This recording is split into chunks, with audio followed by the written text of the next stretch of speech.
پہلا موقع ہے عشاء خانے میں حاضری دینے کا۔ کل سے انشاءاللہ برادر بزرگ شیخ سخاوت اپنے ٹائم پہ زیب ممبر ہوں گے، کسی مصروفیت کی وجہ سے وہ نہیں پہنچ سکے۔ ان کی جگہ آج کا دن میرے لیے لکھا ہوا تھا کہ میں امام کی بارگاہ میں جو علم کی خیرات حاصل کی ہے وہ آپ کی گود تک پہنچا سکوں۔ اگر تکلیف نہ سمجھیں، تھوڑا آگے آ جائیں تاکہ یہ آگے جگہ خالی ہے، مجلس اللہ کا ماحول بن گئے، ایک قدم آگے آ جائیں اور صلوات بھی پڑھیے محمد والے۔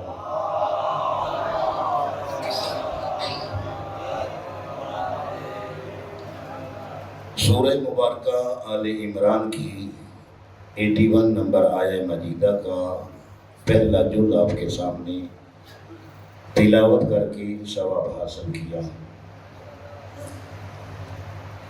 جس میں رحمان اور رحیم اللہ کسی گزرے ہوئے وقت کو، کسی ہستی کو یاد کروا رہا ہے۔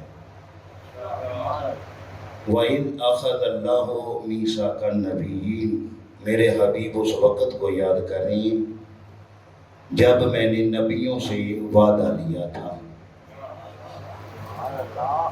لَمَا أَتَيْتُكُم مِّن كِتَابٍ وَحِكْمَةٍ، میں آپ کو کتاب و حکمت عطا کروں گا۔ ثُمَّ جَاءَكُمْ رَسُولٌ مُصَدِّقٌ لِّمَا مَعَكُمْ، پھر میں ایک مصدق نبی بھیجوں گا، اسمہ احمد، نام اس کا احمد ہوگا۔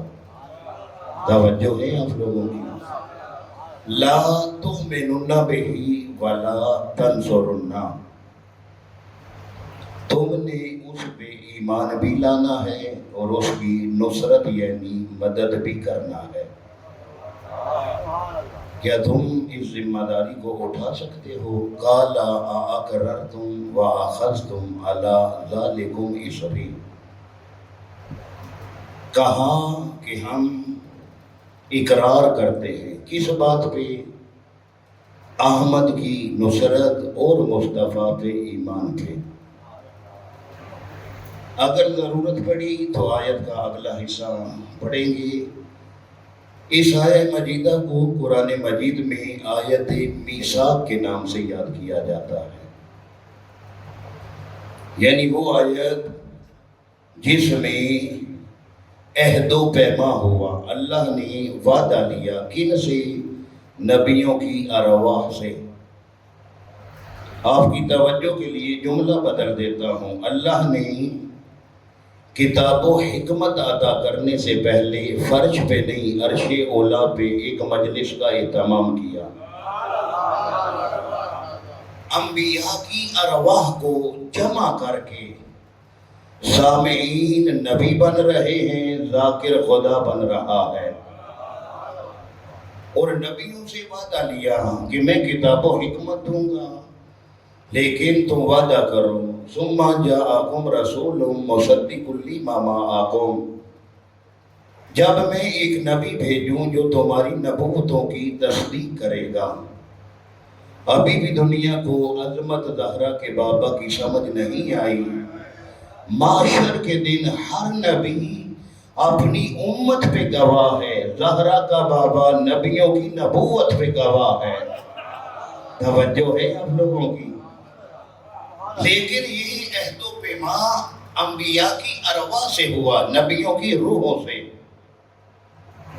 جسموں سے نہیں، روحوں کو جمع کر کے اللہ ان سے عہد و پیما کر رہا ہے، اور وقت کسے یاد کروا رہا ہے؟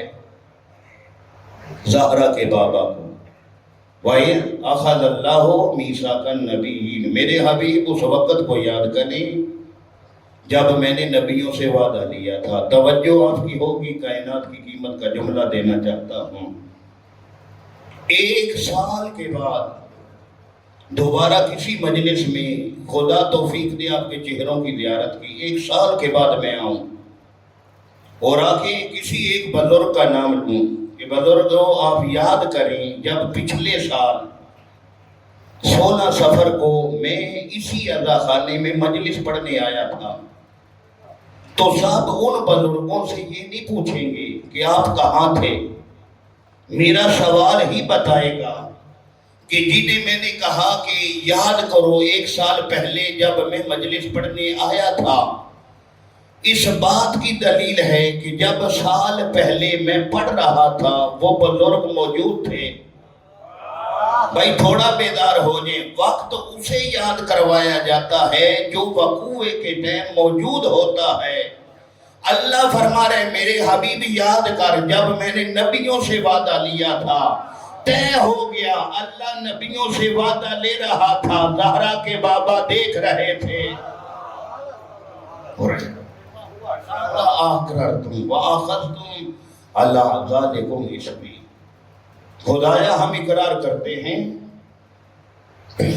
ہم اس عہد و پیمان پہ پورا اتریں گے، تیرے مصدق پہ ایمان بھی لائیں گے اور اس کی نصرت یعنی مدد بھی کریں گے۔ اب تیور دیکھیے آیت کی، فرمایا رک جاؤ، میں ملائکہ کو بولا ہوں، ان کے سامنے دوبارہ اقرار کرو، بلا اقرارنا، کہا کہ ہم پھر اقرار کرتے ہیں، قالا فاشہدوا، یاد رکھو میں بھی گواہ ہوں، تم بھی گواہ بن جاؤ، کس بات کے؟ اس وعدہ کے جو آپ نے مجھ سے کیا ہے کہ جب میرا نبی آئے گا تم نے اس پہ ایمان بھی لانا ہے، اس کی نصرت یعنی مدد بھی کرنا ہے۔ سب نے اقرار کیا۔ اس سے اگلی آیت پڑھیے 82، فَمَنْ تَوَلَّى بَعْدَ ذَلِكَ فَأُولَئِكَ هُمُ الْفَاسِقُونَ۔ یاد رکھو جو وعدہ سے پھر گیا میں اسے فاسق بنا دوں گا۔ بھائی روایت نہیں ہے کہ اس پہ مباحثہ کیا جائے کہ راوی سچا ہے یا جھوٹا ہے، آیت ہے فَمَنْ تَوَلَّى بَعْدَ ذَلِكَ فَأُولَئِكَ هُمُ الْفَاسِقُونَ۔ جو اس وعدہ سے پھر گیا اس کا شمار فاسق سے ہوگا۔ آئیے نہ سارے مل کے اللہ کی بارگاہ میں سوال کرتے ہیں، رحمان اور رحیم اللہ، اگر یہ ڈر ہے کہ یہ پھر جائیں گے نبوت دیتا کیوں ہے؟ توجہ نہیں فرما رہے آپ؟ خدایا یہ ڈر ہے کہ یہ آقا پہ ایمان یا نصرت کے وعدے پہ پورا نہیں اتریں گے تو پھر اتنی بڑی ذمہ داری دے کیوں رہا ہے؟ فرمایا ضمیر الحسن، مجھے پتا ہے شک مخلوق کو ہوتا ہے خالق کو نہیں۔ خدایا اگر خالق کو شک نہیں، شک مخلوق کو ہے تو پھر اتنے تیور سخت کیوں ہیں آیت کے کہ جو وعدہ سے پھر گیا اس کا شمار فاسقین میں سے ہوگا۔ فرمایا یہ پک ہے، نبوت دے ہی اس لیے رہا ہوں کہ یہ چنے ہوئے ہیں اور جنہیں میں چن لیتا ہوں وہ پھرتے نہیں ہیں، نہ وعدہ سے نہ میدان سے۔ توجہ ہے آپ لوگوں کی؟ خدایا پھر اگلی آیت میں اتنے سخت تیور کیوں؟ وَمَنْ تَوَلَّى بَعْدَ ذَلِكَ فَأُولَئِكَ هُمُ الْفَاسِقُونَ، کہ جو وعدہ سے پھر گیا شمار کس سے ہوگا؟ فاسق سے۔ فرمایا پھریں گے نہیں۔ میں اس آیت سے عظمت مصطفیٰ بتا رہا ہوں کہ یاد رکھو اگر میرے محمد کو کوئی نبی بھی چھوڑ جائے، نہیں توجہ فرمائی آپ نے، اب یہ عہد و پیمان کہاں پہ ہوئے؟ عرش اولا پہ۔ کس پہ ایمان؟ نبیوں کے سردار پہ۔ کس کی نصرت کرنا ہے؟ نبیوں کے سردار کی۔ کون مدد مانگ رہا ہے؟ جس نے کائنات خلق کی ہے۔ کس سے کہہ رہا ہے مدد کرو؟ انبیاء سے۔ میرے محمد کو ضرورت پڑے اس کی نصرت بھی کرنا۔ بھائی سوال بنتا ہے رحمان اور رحیم اللہ، کیا تو خود مدد نہیں کر سکتا؟ آپ نبیوں سے کہہ رہے کہ میرے مصطفیٰ کی نصرت کرو، آپ خود مدد کر دیں۔ فرمایا اس کا عمل بھی میرا ہی عمل ہے، کیوں؟ یہ معصوم ہے۔ میرا کلیہ ہے، میں معصوم کے فعل کو اپنا فعل کہتا ہوں۔ اب ایک اور آیت پڑھتے ہیں تاکہ طے ہو جائے کہ اللہ کافر کے فعل کو اپنا فعل نہیں کہتا، اللہ اس کے فعل کو اپنا فعل کہتے ہیں جو عصمت پہ فائل ہو۔ کہا کہ ان کی مدد کو، ان کی مدد نہ سمجھنا بلکہ سمجھو اللہ مدد کر رہا ہے۔ اب وسیلہ کوئی نبی ہو یا ولی ہو، اللہ معصوم کے فعل کو اپنا فعل کہتا ہے۔ اب پڑھیے آیت جہاں اللہ مصطفیٰ کو اپنے احسان یاد کروا رہا ہے۔ علم یجد کا یتیمن فآوا، میرے حبیب یہ احسان کم ہے، تو یتیم تھا ہم نے پناہ دی، پناہ ابو طالب دے رہا ہے۔ توجہ ہے آپ لوگوں کی؟ اب وہاں پہ عہد و پیما ہوئے نصرت کے بھی اور ایمان کے بھی۔ اب اللہ نے کتاب و حکمت عطا کر کے انبیاء کا سلسلہ شروع کیا انسان کی ہدایت کے لیے۔ آدم کو بھیجا اپنی معرفت کے لیے نہیں، آپ کی اور میری ہدایت کے لیے۔ یہ سلسلہ ہدایت جو آدم سے چلا ہے پیغمبر آخر الزمان تک، پھر قیامت تک جاری ہے۔ یہ سلسلہ ہدایت بھی حضرت انسان کی بہتری کے لیے ہے۔ اللہ نے آدم کو بھیجا، کتاب و حکمت عطا کی۔ اب اس کے بھیجنے کا انداز دیکھیے کہ جہاں آدم ہادی ہے، جہاں آدم نبی خدا ہے، وہاں اللہ آدم کے نبی ہونے سے تعارف نہیں کروا رہا، وہاں اللہ ہادی ہونے سے تعارف نہیں کروا رہا۔ کس عہدے سے؟ پھر آیت پڑھتے ہیں وَإِذْ قَالَ رَبُّكَ لِلْمَلَائِكَةِ إِنِّي جَاعِلٌ فِي الْأَرْضِ خَلِيفَةً، میرے حبیب اس وقت کو یاد کریں جب میں نے بزم ملائکہ میں کہا تھا کہ میں زمین پر خلیفہ بنا رہا ہوں۔ آیت پھر اسی وزن پہ ہے۔ وقت کسے یاد کرواتے ہیں؟ جو وقوع کے ٹائم موجود ہوتا ہے۔ پتہ چلا اللہ آدم کی خلافت کے اعلان کر رہا تھا، محمد اور علی اس وقت بھی موجود تھے۔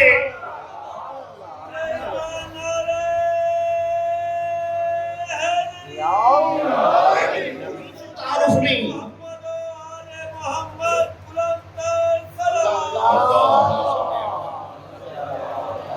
خلافت سے آدم کا تعارف کروایا، لیکن کتاب و حکمت عطا کر کے۔ آپ بالکل پریشان نہ ہوں، جن ملائکہ کی بزم میں ماحول سے آشنا ہوں، آپ بالکل مطمئن ہو کے پڑھیے اور سنیے۔ بزم ملائکہ میں آدم کی خلافت کا اعلان ہوا۔ تعداد کتنی ہے؟ کہتے ہیں کہ عرش پہ قدم رکھنے کی جگہ نہیں، اتنے فرشتے۔ جن فرشتوں میں اعلان کر رہا ہے وہ سارے کے سارے معصوم، ہماری طرح مختار نہیں ہے، ان کی جبری اطاعت اختیاری نہیں ہے۔ جسے سجدے کے لیے خلق کیا قیامت تک سجدہ میں ہے، جسے رکوع کے لیے خلق کیا وہ قیامت تک رکوع کے، جسے قیام کے لیے خلق کیا وہ قیامت تک قیام میں ہے۔ اب قیام والا قیام میں کیا کر رہا ہے؟ اللہ کی عبادت۔ رکوع والا کیا کر رہا ہے؟ اللہ کی عبادت۔ سجدے والا کیا کر رہا ہے؟ اللہ کی عبادت۔ اللہ نے کہا یہ عبادت چھوڑو، ایک جگہ پہ جمع ہو جو میں کروں خلافت کا ذکر۔ پتہ چلا جیسے نماز پڑھنا ثواب ہے ویسے خلافت پڑھنا بھی ثواب ہے۔ اب ان میں اعلان ہوا آدم کی خلافت کا، اور کہا کہ میں نے کتاب و حکمت دی ہے، اس کتاب اور حکمت کے ذریعے انسان کی ہدایت کا اہتمام کر۔ اب ہدایت ہوتی رہی۔ کہتے ہیں کہ وقت آخر آیا، حضرت شیش جو آدم کے نائب تھے انہیں کہا، پڑھیے تفسیر نور الثقلین، تجہیز و تکفین کس نے کی؟ حضرت شیخ جند اللہ، جو آدم کا بیٹا بھی ہے اور نائب بھی ہے. انہوں نے غسل و کفن دیا. جنازے کا ٹائم ہوا. علامہ عبد علی الحویری جنہوں نے تفسیر نور الثقلین لکھی ہے، وہ پہلی جلد میں لکھتے ہیں کہ آدم کے جنازے کا وقت آیا. حضرت شیخ آگے کھڑے ہیں یا جبریل ملائکہ کی صف لے کے آدم کے جنازے کے لیے آیا. سب نے دیکھا نہیں، جو نائب تھا، توجہ نہیں فرما رہے یا جتنے اس وقت آدم کے جنازہ میں تھے، سب نے جبریل نہیں دیکھا. کس نے دیکھا؟ جو نائب ہے. طے ہو گیا، فرشتے جیسے منیب دیکھتا ہے ویسے ہی نائب دیکھتا ہے. اب جبریل کو دیکھا. حضرت شیخ جند اللہ نے کہا کہ آئیے آپ جنازہ پڑھائیے. توجہ ہے، آپ امامت کریں حضرت آدم کے جنازہ کی، ہم آپ کے پیچھے جنازہ پڑھتے ہیں. کیا جواب دیا جبریل نے؟ کہا کہ اللہ نے جب ہمیں آدم کے سامنے جھکایا تب سے ہم اولاد آدم کی امامت نہیں کر سکتے. توجہ ہے آپ کی؟ کہا کہ آپ جنازہ پڑھائیے، ہم آپ کے پیچھے جنازہ پڑھیں گے. اب آدم کے بعد حضرت شیخ، ان کو وصیت کس کی ہے؟ حضرت آدم کی. کیا وصیت ہے؟ کہ دیکھو وعدہ سب نے اکٹھا کیا تھا، لا تؤمنون بہ ولا تنصرون، ایمان اور نصرت کا. میں ایمان تو لا چکا ہوں اس کی غیبت پہ، لیکن نصرت کا تعلق ہے ظاہر کے ساتھ. میری زندگی میں آتے میں ان کی نصرت کرتا. اب چونکہ میری زندگی میں آقا نہیں آئے، میں وہ غیب تھے، میں نے کلمہ پڑھا. آپ کی زندگی میں آقا آئے، نصرت کی ضرورت ہو ہماری طرف سے بھی نصرت کر دینا. یہ سلسلہ چلتا ہوا حضرت عیسیٰ تک پہنچا.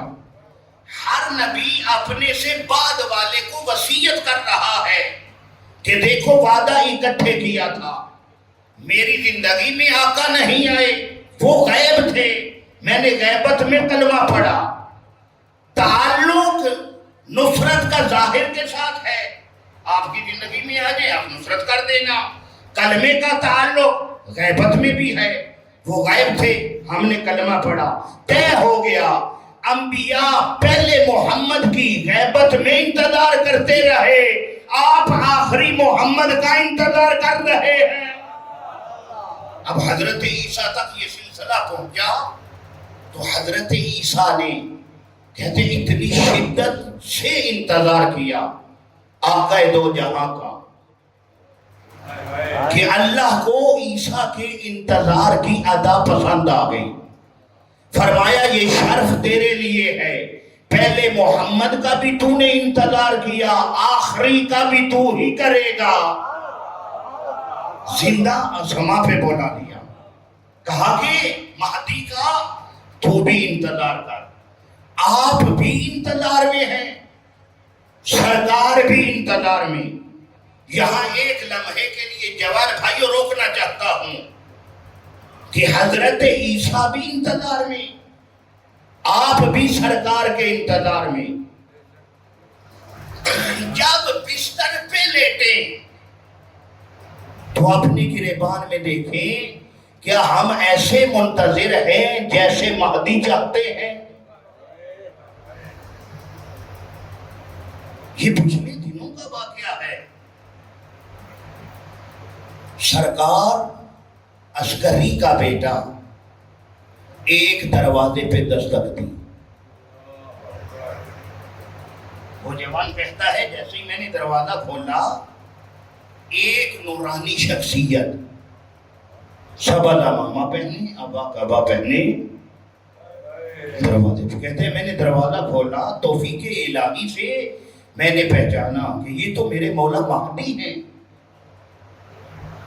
کہتے میں نے کہا کہ سرکار ایک لحظہ انتظار کیجیے. پھر میں گھر کے اندر چلا گیا. اب جا کے گھر کا ساز و سامان کی جو ترتیب تھی اس کو بدلنا شروع کیا. سوچ رہا ہوں کس حجرے میں بیٹھاؤں. یہ طے کرنے کے بعد جب باہر نکلا تو کیا دیکھا کہ مولا گلی کا موڑ مڑ رہے ہیں. آواز دی سرکار رک جائیے. اب سرکار نے رخ مبارک پھیرا تو جواب کہتے ہیں کہ سرکار کی آنکھوں سے آنسو جاری تھے.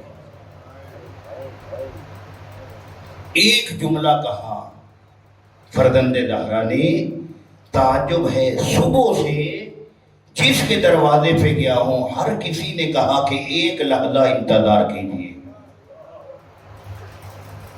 مطلب کیا؟ ہم نے تیاری کوئی نہیں کی. فقط اللہم کن ولی کان حجت بن الحسن پڑھنے سے رزق میں برکت ضرور ہے, لیکن جوانوں ساتھ تیاری کی بھی ضرورت ہے. ہم نے راستہ ہموار کرنا ہے سرکار کے ظہور کا. دیکھیے کہ اس کو اس معنی میں بھی سنیے کہ سب سے پہلے نور محمد تھا, دنیا میں سب سے آخر میں بھیجا. بھیجنے سے پہلے آدم سے عیسیٰ تک ایک سلسلہ بنایا, زمین ہموار کرو میرے محمد کے لیے. دیکھیے کسی نبی کا الگ دینی دین سب کا اسلام ہے. آدم آئے وہ بھی اسلام کی تبلیغ کرتے رہے, نوح آئے وہ بھی اسلام کی تبلیغ, یعقوب آئے وہ بھی, ابراہیم, ہر پیغمبر تبلیغ اسلام کی کرتا رہا, زمین ہموار کرتا رہا. محنت نبیوں کی ہے, آروں سے چیرا گیا. لیکن دیکھیے ایک پیغمبر کا خون اطہر خشک نہیں ہوتا تھا, اللہ دوسرے نبی کو بھیج دیتا تھا. اللہ کو آپ سے کتنی محبت ہے, کتنی محبت ہے کریم اللہ کو کہ ایک پیغمبر کا خون اطہر خشک نہیں ہوا, دوسرے نے دعویٰ کر دیا انی رسول اللہ علیکم جمیعا, مجھے اللہ نے تمہاری طرف رسول بنا کے بھیجا ہے. اس کی وجہ کیا؟ ایک لمحہ بھی ایسا نہیں کہ زمین وجود حجت خدا سے خالی ہو. اگر ایک لمحے کے لیے بھی زمین وجود حجت سے خالی ہو, اس لمحے میں کیے ہوئے گناہ کے بارے میں اللہ سوال نہیں کر سکتا. کیوں؟ انسان محتاج ہدایت ہے, اور اس کا جو دشمن ہے اسے خود خدا نے عدو مبین کہا ہے. ابلیس کو کہا کہ یہ تمہارا دشمن ہے, یہ عدو مبین کھلا ہوا دشمن ہے. اور آپ دیکھیے کہ سادگی حضرت انسان کی, گناہ خود کرتا ہے ذمے شیطان کے, جھوٹ خود بولتا ہے, بولنے کے بعد جب اندر کا انسان ملامت کرے کیا کہتا ہے کہ میں نہیں گناہ کرنا چاہتا تھا, شیطان کے ورگلانے سے ہوا. آج عالم اسلام سے پوچھو, گناہ خود کر کے یہ جو کہا جاتا ہے میں نہیں چاہتا تھا لیکن شیطان کی وجہ سے ہوا, آپ نے کبھی شیطان دیکھا ہے؟ بھئی توجہ ہے آپ کی؟ بھئی گناہ انسان کرنے کے بعد کیا کہتے ہیں, میں شیطان کے پھیلائے ہوئے جنگل میں اس جال میں پھنس گیا, مجھ سے یہ خطا سرزد ہو گئی. نماز فجر کا وقت ہوا, مؤذن اذان دیتا رہا, میں کروٹیں بدل کے سو گیا. کیوں؟ میں چاہتا تھا نماز پڑھوں لیکن شیطان تھپتھپا رہا تھا. کیا تھپتھپاتے ہوئے کسی نے شیطان کو دیکھا ہے؟ نہیں. تو پھر کیوں نہیں آپ کہتے جو انسان کو گمراہ کرتا ہے اس کو نہ دیکھے ہوئے اس کے وجود پہ اتنا یقین ہے, اور جو مہدی گمراہی سے بچانے والا ہے اس کی غیبت پہ شک کیسا؟ توجہ ہے آپ لوگوں کی؟ نعرہ تکبیر, اللہ اکبر, نعرہ رسالہ, یا رسول اللہ, نعرہ حیدری, یعنی یہ سلسلہ محمد اندر صلوات. اللہم صلی علی محمد، جو آدم سے چلا تھا کلمہ ایمان اور نصرت کا، حضرت عیسیٰ تک پہنچا۔ اب کہتے سرکار نے آقا خاتمی مرتبت کا اس شدت سے انتظار کیا کہ خدا کو ان کی ادا پسند آ گئی۔ فرمایا یہ شرف تیرے لیے ہے کہ تو نے پہلے محمد کا انتظار کیا، اب آخری کا بھی انتظار کر۔ اب کیسے کر رہے ہیں؟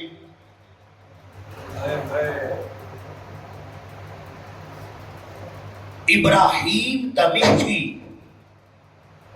بہت بڑے فقیہ گزرے ہیں ہماری فقہ کے، سید عالم دین آیت اللہ العظمیٰ ابراہیم دمشقی، جن کی بیٹیوں کو خواب میں سیدہ سکینہ ملے تھے۔ میں مصحف نہیں پڑھ رہا، ان کا تعارف کروا رہا ہوں۔ وہ ابراہیم دمشقی کہتے ہیں کہ حضرت عیسیٰ محمد مہدی کا انتظار کیسے کرتے ہیں؟ کہا کہ مستحبات کو ادا کر کے ہدیہ کرتے ہیں مہدی کو۔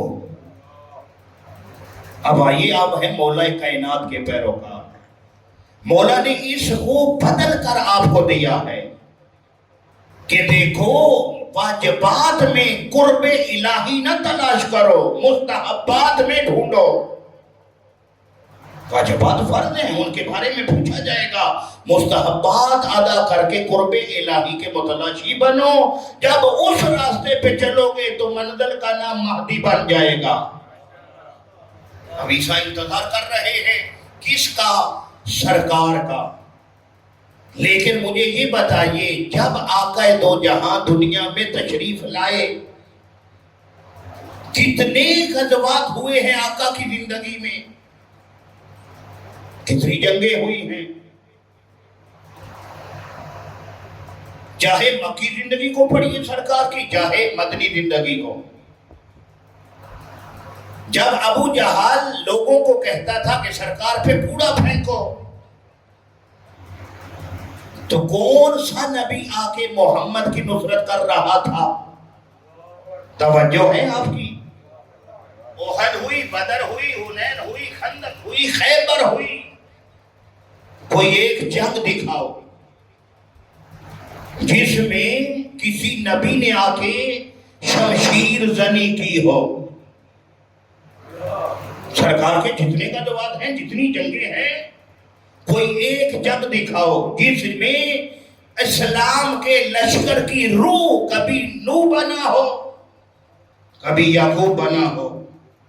روح ہمیشہ ابو طالب کا بیٹا بنا ہے۔ توجہ ہے آپ کی؟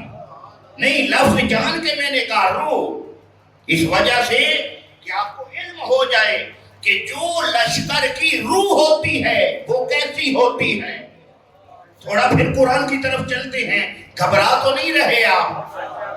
قرآن پڑھیے، حضرت اسماعیل نبی، آپ بزرگ عزادار تشریف فرما ہے، مجھ سے زیادہ صحب مطالعہ، 1,24,000 انبیاء، لیکن قرآن میں سب کا نام نہیں ہے۔ 27 یا 31 جتنے بھی نام ہیں سب وہ بھی پورے یاد نہیں۔ ایک نبی ہے جن کا نام حضرت اسماعیل، پڑھیے قرآن۔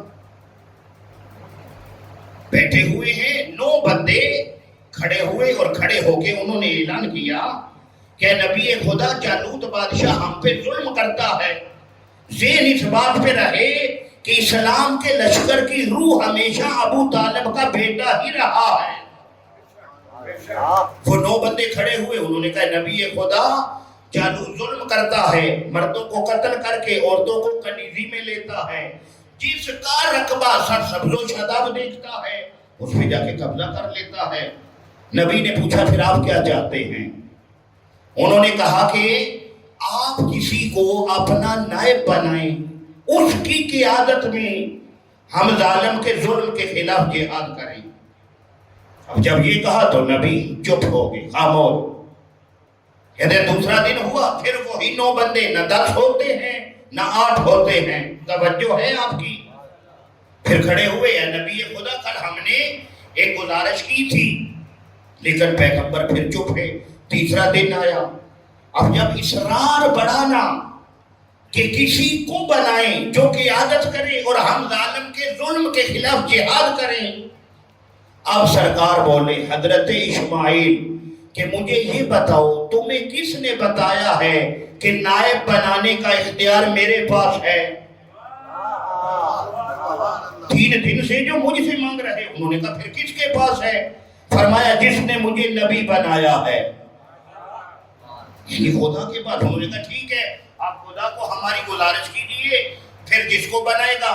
سرکار نے پوچھا پھر جس کو اس نے بنایا، لفظ کیوں نہیں ہونا چاہیے؟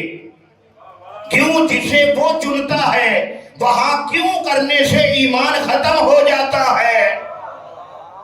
انہوں نے کہا ٹھیک ہے، کیوں نہیں ہوگی، آپ گزارش کیجئے۔ ذہن میں بار بار کہہ رہا ہوں، اس بات پہ رہے کہ کارواں یا لشکر کی روح صرف ابو طالب کا بیٹا ہے۔ جو روح ہوتی ہے وہ کیسی ہوتی ہے؟ سرکار کے خدا سے راز و نیاز کی، خدا نے فرمایا ٹھیک ہے، اگر مانگ رہے ہیں تو ہم بنا دیتے ہیں۔ پوچھا خدایا کس کو؟ فرمایا تیرے چچا کے بیٹے طالوت کو۔ توجہ نہیں فرما رہے آپ؟ خدایا مانگ رہے ہیں، ٹھیک ہے ہم بنا دیتے ہیں۔ کس کو؟ فرمایا آپ کے چچا کا بیٹا ہے نا وہ طالوت، جا کے بتاؤ اللہ نے طالوت کو میرا نائب بنایا ہے۔ آپ بھی آپ توجہ سے نہ سنیں تو میری محنت ضائع ہوگی۔ اس رشتے میں اللہ جانے محبت کتنی ہے۔ اسماعیل کا نائب بنا وہ بھی چچا کا بیٹا، موسیٰ کا نائب ہارون بنا وہ بھی چچا کا بیٹا، محمد کا نائب علی بنا وہ بھی چچا کا بیٹا۔ خدا نے کتنی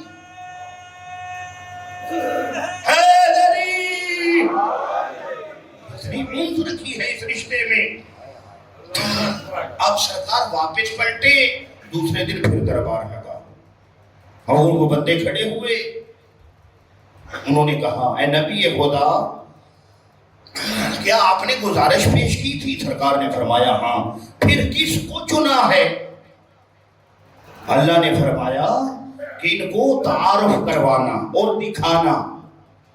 جب کہا نا اللہ نے کس کو چنا ہے، نظر یمینا و شمالا، دائیں بائیں دیکھا، طالوت کو بولا کہ دایاں بازو پکڑ کے بلند کیا، فرمایا اللہ نے طالوت کو میرا نائب بنایا ہے۔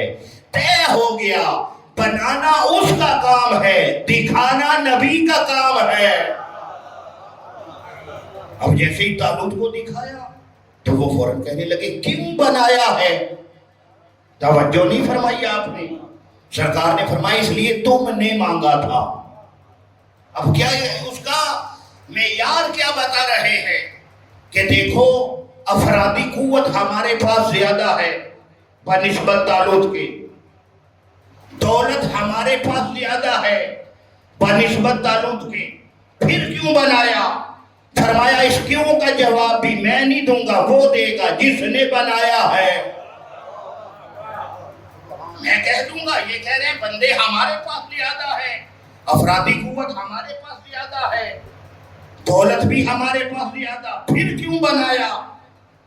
خدا سے کہا خدایا بنا تو دیا، پوچھ رہے کیوں بنایا؟ جبکہ دولت مند بھی ہم ہیں، بندے بھی ہمارے پاس زیادہ، اس کے پاس تھوڑے ہیں، کیوں بنایا ہے؟ اللہ نے فرمایا جا کے ان سے کہہ دو معیار دولت مند ہونا نہیں ہے، نہ بندے زیادہ ہونا، مالک پھر کیا ہے؟ جو اللہ نے معیار بتایا، نہ تورات بنا ہے، نہ زبور، نہ انجیل، قرآن بنا ہے۔ ان کو بتا دو وَزَادَهُ بَسْطَةً فِي الْعِلْمِ وَالْجِسْمِ، طالوت کو اس لیے بنایا ہے کہ میری امت میں طالوت سے بڑا عالم کوئی نہیں اور طالوت سے زیادہ بہادر کوئی نہیں۔ اچھا اس سے بڑا عالم کوئی نہیں؟ فرمایا ہاں۔ اس سے بڑا بہادر کوئی بھی نہیں۔ اب علم سے مراد، عالم سے مراد یہ نہ سمجھے بائیو کا عالم ہے، کیمسٹری کا عالم ہے، فزکس کا عالم ہے، نہیں جتنے بھی علوم ہیں سب کا عالم ہے۔ اور یہ بھی عرض کروں، علم روشنی کا نام ہے۔ علم کی ضد کیا ہے؟ جہالت۔ دوسرا فرق، جہاں علم ہوتا ہے وہاں شہادت ہوتی ہے، جہاں جہالت ہو وہاں ہلاکت ہوتی ہے۔ علم کے راستے میں مارے جاؤ، سفر میں پیغمبر کی حدیث ہے، کسی اور طرف نہ لے جائیں، سرکار نے فرمایا سفر میں طالب علم نکلے راستے میں مارا جائے وہ شہید کی موت مرتا ہے۔ پتہ چلانا جہاں علم ہو وہاں ہلاکت نہیں ہوتی، وہاں شہادت ہوتی ہے۔ اب سب کو جمع کیا کہ طالوت کی اقتدا میں جالوت کے ساتھ جہاد کرو۔ ہر قبیلے کے افراد کا چناؤ ہوا، ایک بہت بڑا لشکر لے کے حضرت طالوت چلے۔ توجہ رہے کہ روح کیسی ہوتی ہے۔ ایک پہلی منزل پہ پڑاؤ ہوا، سرکار نے لشکر کو دیکھا، فرمایا کثیر ہے، روح نظر نہیں آ رہی۔ لشکر کثیر ہے، لشکر بڑا ہے، لیکن کیا روح نہیں نظر آ رہی۔ لوگوں نے پوچھا سرکار ہر قبیلے کے افراد کی نمائندگی ہے، اب کیسی روح ڈھونڈ رہے ہیں؟ فرمایا اس کو جس کے ہاتھوں میں فتح ہے۔ انہوں نے کہا جب سب قبائل ہیں تو روح کون سی؟ سرکار نے فرمایا نہیں، سوچو کوئی ہے جو نہیں آیا۔ اب لوگوں نے ایک دوسرے قبائل کو دیکھا، ایک بندہ کھڑا ہوا، اس نے کہا ہاں حضرت طالوت، اسی الف سین یا، حضرت اسی نہ خود آیا ہے نہ اس کے بیٹے آئے ہیں۔ فرمایا ٹھیک ہے، 3 بندے نامزد کیے، جاؤ اسی کو بلاؤ، بیٹوں کو لے کے میرے لشکر میں شامل ہو جائے۔ توجہ رکھیے گا، اب 3 قاصد کے دقلباب کیا۔ حضرت اسی نے پوچھا کیوں آئے ہو؟ کہا طالوت نے بلایا ہے جہاد کے لیے۔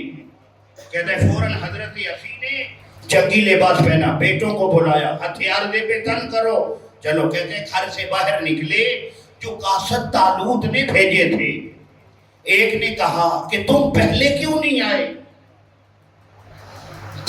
اب جو ہمیں بھیجا، اب خود بھی تیار ہو گئے، بیٹوں کو بھی تیار کر لیا۔ فرمایا اس لیے کہ اب نائب نے خود بلایا ہے۔ جہاد امت کے کہنے پہ واجب نہیں ہوتا، نائب کے کہنے پہ ہوتا ہے۔ چونکہ انہوں نے بلایا، ہم تیار ہیں، جنگی لباس دے بے تن کیا، سرکار کے لشکر میں پہنچ گئے۔ اب کہتے ہیں سرکار کے لشکر کے آگے ایک صندوق تھا جسے تابوت سکینہ کہتے ہیں، وہ آگے ہے۔ حضرت اسی پہنچ گئے 9 بیٹوں کو لے کے، سرکار نے ڈھکن کھولا اور ایک لباس نکالا۔ پوچھو ضمیر الحسن کس کا لباس؟ حضرت موسیٰ کا۔ حضرت موسیٰ کا لباس نکالا، حضرت اسی کو قریب بلایا کہ روح کیسی ہوتی ہے۔ حضرت اسی سے کہا کہ یہ لباس زیب تن کیجیے۔ انہوں نے پہنا تو لباس بڑا ہو گیا۔ فرمایا اسی اپنے بیٹوں کو باری باری بھیجو۔ ایک بیٹا آیا، اس نے لباس پہنا، کسی کو چھوٹا ہو جاتا ہے، کسی کو بڑا ہو جاتا ہے۔ اب نواں بیٹا آیا، اس نے لباس پہنا تو اسے لباس چھوٹا تھا۔ اب حضرت طالوت نے حضرت اسی سے یہ کہا کہ یہ بتائیں اللہ نے بیٹے 9 دیے ہیں یا 10 دیے ہیں؟ توجہ ہے، حضرت اسی نے کہا طالوت اللہ نے مجھے 9 نہیں 10 بیٹے دیے ہیں۔ فرمایا پھر 10واں کہاں ہے؟ کہا چونکہ وہ سب سے چھوٹا ہے اس لیے گھر میں چھوڑا ہے۔ فرمایا بڑوں کو لے جا، چھوٹا مجھے دے جا۔ کیوں؟ جو منصب ہے، جو روح ہے، وہاں عمر نہیں دیکھی جاتی۔ حضرت اسی کے 10ویں بیٹے جو سب سے چھوٹا تھا اسے لائے۔ پھر حوالہ دے رہا ہوں تفسیر نور الثقلین کا، جا کے پہلی جلد پڑھیے۔ اب حضرت عشی بیٹے کو لے کے آ رہے ہیں، دور سے حضرت طالوت نے دیکھا تو کہتے ہیں اپنی ابا کے بٹن کھول کے ہاتھ کھول کے کہا وہ دیکھو میرے لشکر کی روح آ رہی ہے۔ اب وہ چھوٹا بیٹا حضرت عشی کا ساتھ آیا، سرکار نے پھر وہی لباس نکالا اور عشی کے 10ویں بیٹے کو دیا کہ آپ اس کو زیب تن کریں۔ کہتے جب انہوں نے پہنا تو ایسے لگا جیسے سلا ہی ان کے لیے تھا۔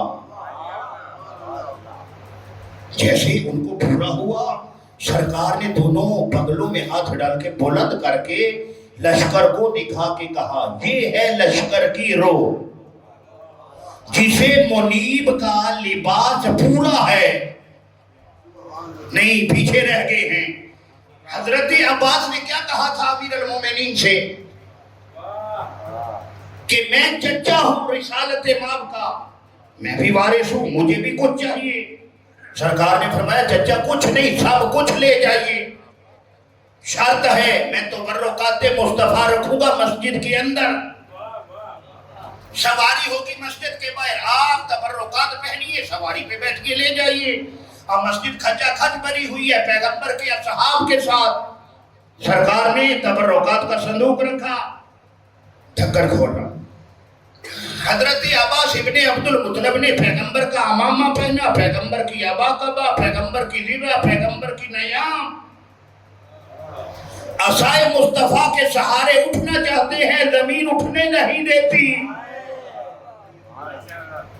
کہنے لگے کہ یا علی یہ کیا ماجرا ہے؟ فرمایا چچا جتنا وزن اٹھا سکتے ہو اتنا اٹھا لو۔ اپنے رسالت امام کے امامے کو اتارا، مسجد میں رکھا، اٹھ رہے ہیں نہیں اٹھنے ہوتا، کبا کو اتارا نہیں اٹھ پا رہے، ابا کو اتارا نہیں اٹھ پا رہے، کمر بند کھولا پھر بھی نہیں، ذرہ اتاری پھر بھی نہیں۔ کہتے ہیں جب تک عصا بھی تھا زمین سے نہ اٹھ سکے۔ اب لباس مصطفیٰ کو سامنے رکھا اور جملہ کہا اے ابوالحسن یہ شرط فقط میرے لیے ہے کہ میں انبیاء کے نبیوں کے سلطان کا لباس پہنوں پھر لے جاؤں۔ سنیے امیر المومنین نے فرمایا چچا آپ یہ بتائیں کہ یہ لباس ابو طالب کا بیٹا پہنے یا علی کے بیٹے پہنے؟ کیوں منیب کا لباس نائب کو پورا ہوتا ہے، اب جسے نائب کو منیب کا لباس پورا ہو وہی لشکر کا فاتح ہوتا ہے، وہی لشکر کی روح ہوتا ہے۔ جتنے بھی غزوات آقا کے کوئی ایک جنگ دکھاؤ جس جنگ میں نوح لڑا ہو، ابراہیم لڑا ہو، سرکار کی نصرت میں حضرت یوسف لڑے ہوں، حضرت یعقوب، بھائی اگر نصرت نہیں کرتے تو اس وعدہ کا کیا بنے گا؟ پیغمبر کی زندگی کے جتنے غزوات ہیں کا کوئی نبی نظر نہیں آیا۔ یہ ذمہ داری بھی آپ کے اوپر ہے کہ آپ بتائیں گے ہم عصمت انبیاء کے قائل ہیں کہ انبیاء کسی جنگ میں موجود نہ تھے لیکن علی جو تھا، ہم نے کہا یہ وہ ہے جس میں آدم کا زہد نظر آتا ہے، موسیٰ کی ہیبت نظر آتی ہے، ابراہیم کی خلت نظر آتی ہے۔ یعنی مطلب کیا؟ علی کا لڑنا، انہوں نے کہا نبیوں کا لڑنا ہے۔ کبھی آدم کی نیابت میں لڑے، کبھی نوح کی نیابت میں، کبھی یوسف کی نیابت میں نصرت اسلام۔ میں کہتا ہوں کوئی بات نہیں، یہ آئینے کا ایک رخ ہے، علی کا لڑنا، نبیوں کا لڑنا، پھر علی سے لڑنا۔ توجہ نہیں فرما رہے آپ؟ علی نے زندگی ساری جتنے بھی غزوات لڑے ہیں نصرت اسلام کے لیے لڑے ہیں، کوئی ایک جنگ نہیں جو علی کی ذاتی جنگ ہو۔ لیکن میرے بزرگوں، نوجوان بھائیوں، اسبغ بن نباتہ بڑا پیارا صحابی ہے امیر المومنین کا، وہ روایت کرتا ہے کہ 20 کی شب ایک لمحہ ایسا آیا علی نے بیٹوں کو بھی گھر کمرے سے باہر نکالا، بیٹیوں کو بھی۔ حسن سے کہا میرے اسبق کو بلاؤ۔ کتنا پیارا صحابی، کہتے ہیں میں امیر المومنین کے پاس گیا، میں نے سر علی کا اپنی گود میں رکھا۔ کہتے ہیں میں نے دیکھا امیر المومنین کے چہرے کی طرف تو سرکار کی آنکھوں سے آنسو نکل رہے تھے۔ تھوڑی دیر کے بعد علی نے چیخ کے رونا شروع کر دیا۔ اسبق کہتے ہیں میں نے پوچھا مولا درد کی شدت میں اضافہ ہے زخم کی وجہ سے، اس لیے گریہ فرما رہے ہیں؟ فرمایا اسبق مجھے اس زخم کا درد نہیں۔ پوچھا پھر کون سا درد ہے؟ فرمایا علی ساری زندگی اسلام کے لیے لڑا ہے، لیکن امت میری اولاد سے بدلے لے گی۔ اب سنیے گا جملہ، جب کہا نا امت میری اولاد سے بدلے لے گی۔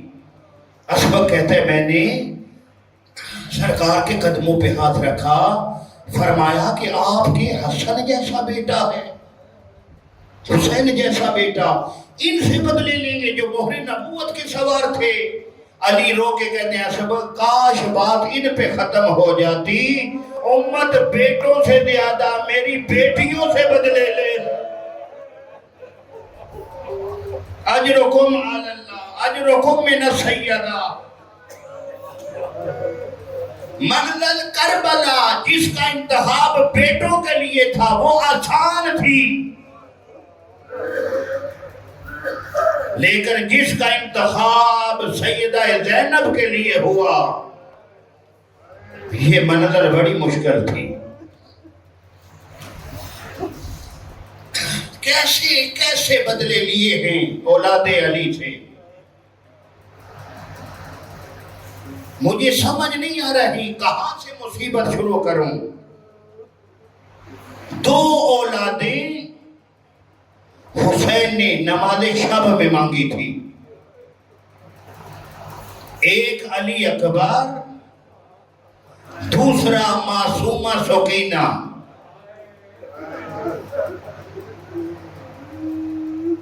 کہتے ہیں رات کو اٹھ اٹھ کے نا حسین سوئے ہوئے اکبر کا سینہ چومتے تھے۔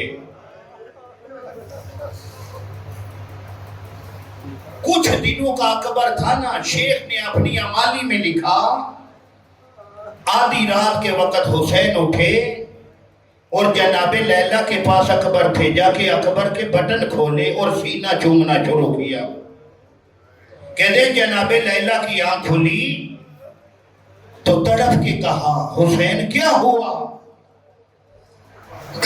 آدھی رات کے وقت چوم بھی رہے ہو رو بھی رہے ہو۔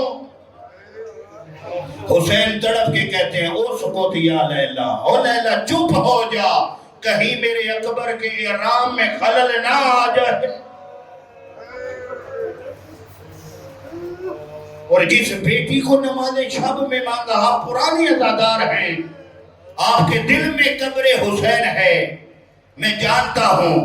عزاداروں جس بیٹی کو مانگا تھا نا، دعا کیا تھی؟ خدایا ایک ایسی بیٹی عطا کر جو حسین کے سینے کا سکون ہو۔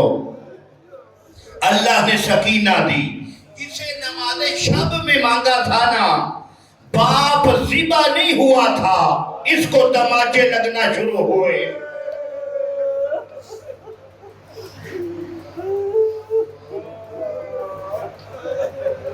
عزاداروں مختصر کرتا ہوں، زیادہ پڑھ گیا ہوں۔ بابا کے بعد ہر منزل پہ اس نے بڑا یاد کیا ہے بابا کا سینہ۔ میں سیدو ڈر ڈر کے پڑھ رہا ہوں، حسین کبھی سفر پہ جاتے نا مدینہ تو معصومہ کو اٹھا کے ایک جملہ کہتے، میرا بیٹا جتنے دن میں حسین گھر پہ نہ ہونا، میرا بیٹا بھیا اکبر کے سینے پہ سو جایا کر۔ عزاداروں گزری ہے نا شام غریباں، تڑپ کے کہتی تھی بابا نہ تیرا سینہ ملتا ہے نہ اکبر بھیا کا، بابا مجھے بتانا یتیم مٹیوں پہ کیسے سوتے ہیں؟ اجرکم علی اللہ، ہر منزل پہ یاد کیا بابا کا سینہ، عزادارو ہر منزل پہ روتی تھی، لوگ کہتے تھے کھانا چاہیے، تڑپ کے کہتی تھی بابا کا سینہ، ہائے کوئی کہتا پیاس لگی ہے پانی دے، تڑپ کے کہتی تھی نہیں بڑے دن ہوئے میں نے باپ دیکھا نہیں۔ عزادارو قید خانے میں بھی سیدہ کا سورج نکلتا ہے تب روتی ہیں، غروب ہوتا ہے تب روتی ہیں، بابا مجھے مٹیوں پہ نیند نہیں آتی۔ کہتے اتنا گریہ کیا نا، سپاہیوں نے یزید سے کہا کوئی بچی ہے جو دن کو بھی روتی ہے رات کو بھی روتی ہے؟ یہ ظالم کہتے ہیں کھانا مانگتی ہے، سپاہی کہتے ہیں نہیں، رو رو کے کہتی کاش مجھے بابا کا سر مل جائے۔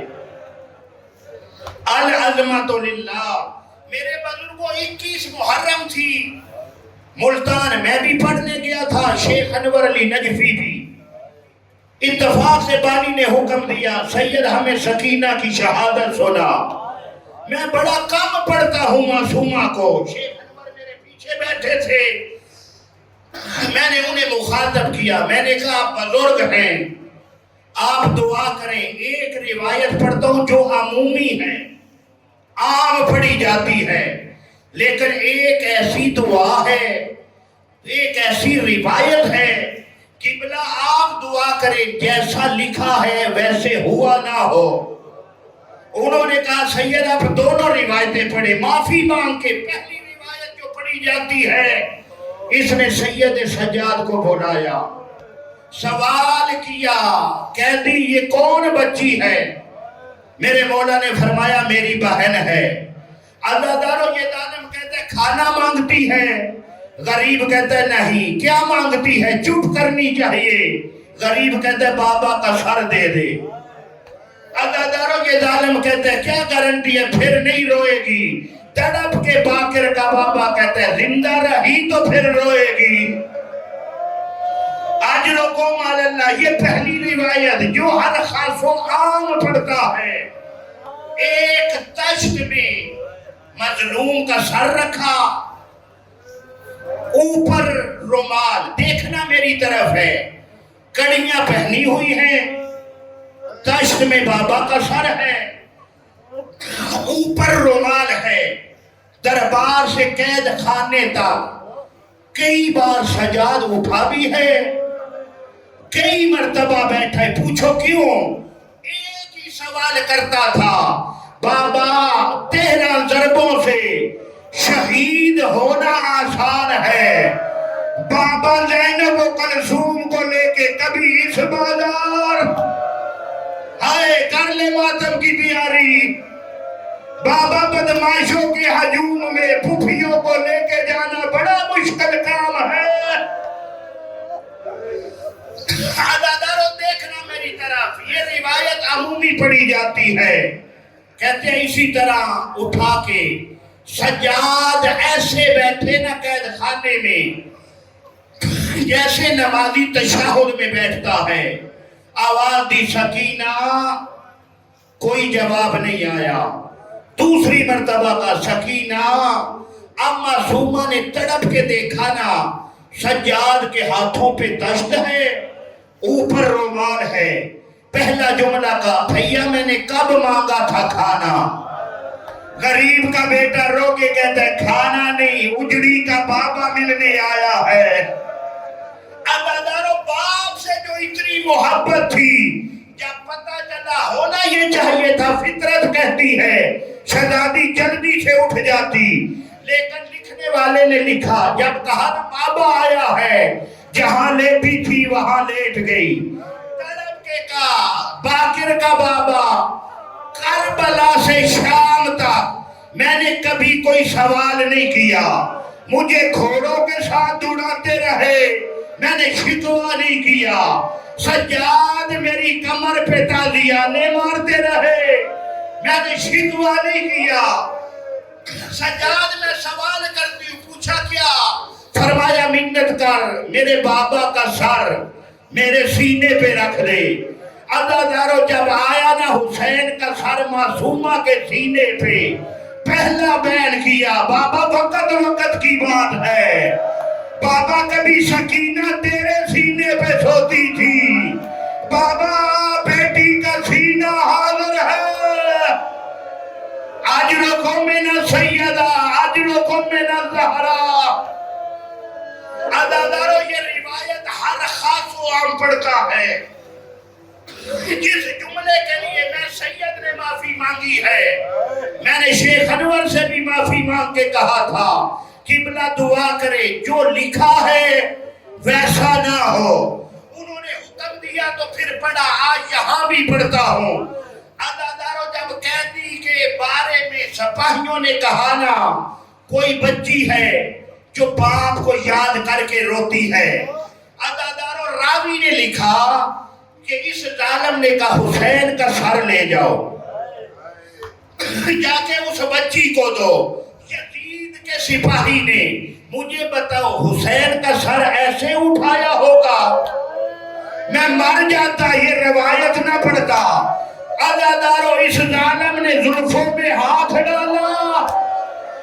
اب جس جملے کے لیے معافی مانگی ہے، عزادارو قید خانے کے دروازے پہ آ کے جس جگہ تھی نا سکینہ لیٹی ہوئی، اس ظالم نے مظلوم کا سر پھینکا۔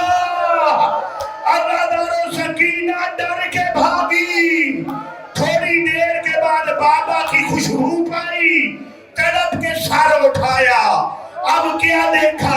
آبرو کٹے ہوئے ہیں، لب زخمی ہے، دائیں کی زلفیں بائیں ہیں، بائیں کی زلفیں دائیں ہیں۔ پہلا بیان کیا، بابا بابا مجھے بتا کوئی عورت 4 سال کی ضعیفہ ہوتی ہے؟ بابا میری ہڈیاں پانی بن گئی، بابا میری کمر جھک گئی، بابا آنکھیں کھول، میرے سر کے بال سفید ہو گئے۔ عزادارو بین ختم ہوئے، یا سیدہ زینب نے کہا سجاد لگتا ہے سکینہ بابا کے ساتھ چلی گئی۔ میرے امام نے دیکھا، تڑپ کے کہا مرحباب سیدہ سکینہ چلے گئے۔ عزادارو یہ خبر پہنچی نا یزید کے پاس، اس ظالم نے 3 دن کا پانی بھی بھیجا۔ 4 غسالہ عورتیں جو ماں کی گود سے شیعہ ہیں، آنسو تیرے بس میں نہیں، ہائے تیرے بس میں ہے، اتنی اونچی ہائے کرنا شام والی راضی ہو جائے۔ عزادارو اس نے جو غسالہ عورتیں بھیجی نا، ان میں سے جو سب سے بوڑھی تھی، تھوڑی دیر کے بعد فضہ سے پوچھتی ہے نحیفہ اس قافلے کا سالار کون ہے؟ جناب فضہ نے اشارہ کیا سیدہ زینب کی طرف۔ عزادارو جہاں علی کی بیٹی رو رہی تھی دیکھنا میری طرف، آپ اتنا روئیں گے جتنا بقیہ والی چاہتی ہے۔ عزادارو قریب آئی نا غسالہ عورت، سیدہ زینب سے کہتی ہے اے قیدان مجھے بتا سکتی ہے کہ تیری بیٹی کو کون سا مرض تھا؟ سیدہ زینب نے تڑپ کے کہا میری بیٹی بیمار تو نہیں تھی۔ اب معاف کرنا، وہ غسالہ عورت کہتی اگر بیمار نہیں تھی تو اس کے جسم پہ نیلے داغ کیسے ہیں؟ سیدہ زینب رو کے کہتی یہ مرض نہیں، یہ مقتل سے اٹھتی نہیں تھی۔ شمر نے بے پنان اونٹ پہ لٹا کے رسی سے باندھا۔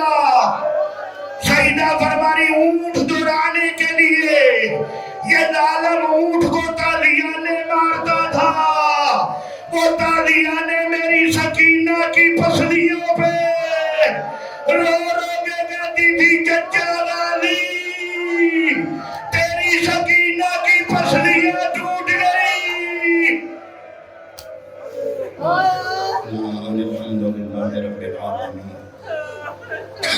وسيعلم الذين ظلموا أي منقلب ينقلبون